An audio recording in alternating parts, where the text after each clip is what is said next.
Conservative radio host Laura Ingraham is going to stoke up fear among her audience in the worst way possible. The enemies are clear.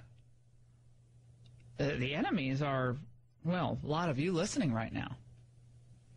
Those are the true enemies of the Obama state. We talk about the Islamic state. This is the Obama state. And the enemies are Tea Party members. That's why he had an IRS that decided that Tea Party, you had to shut them out, take them down. That was an enemy, right? We got talk radio is an enemy.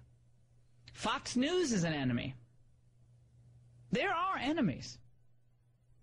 Rush Limbaugh, the Sandra Fluke, that's an enemy. Call them out. Those are enemies. But ISIS, the Islamic State, well, we have to get an international consensus before we declare it. He's not used the word enemy. Bill Kristol points this out today. He's not used the word enemy to describe the Islamic State. He uses cancer, and there's a common understanding that these people are beyond the pale. But the word enemy, that's reserved for you. So I tweeted last night that perhaps if we found out that the Islamic State, just denied birth control to women and denied payment for birth control to women, maybe then they'd become an enemy. So Republicans and the Tea Party are a bigger enemy, according to Obama, than ISIS. Yeah, you nailed it. Obama hates conservatives more than ISIS. Which is why he bombed ISIS in Iraq. He didn't bomb RNC headquarters in Arkansas or Nebraska, did he? He didn't send the troops into Kentucky to deal with the hardcore right-wing militia movements, did he? No, he didn't. In fact, he bends his will to fit Republicans and conservatives and Fox News time and time and time again.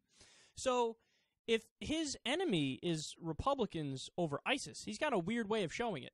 The idea that he's softer on jihadists, we're talking about a president who increased the war in Afghanistan, who kept us in Iraq longer than he said he would, who did drone strikes nonstop, endlessly in Pakistan, Yemen, and Somalia.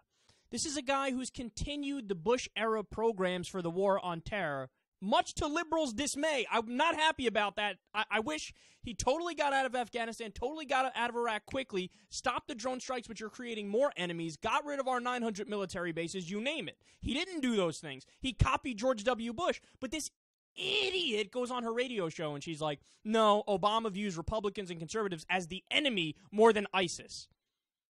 But see, this is why I keep telling Obama you should have never, ever, ever, ever, ever tried to compromise so much with the Republicans.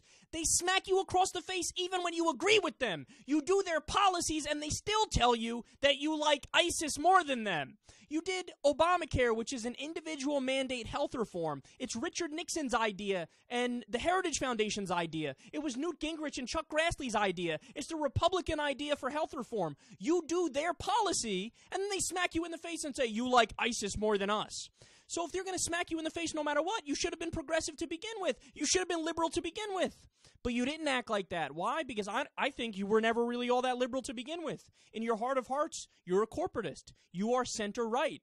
You are a pro-establishment kind of Democrat, just like Bill Clinton.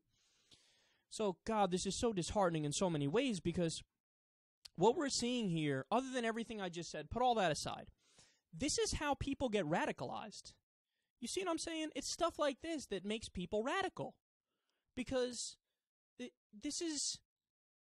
hear this, they take it to heart because they're not that bright, the people who listen to talk radio, and then this is what makes them lash out in violent ways in many respects.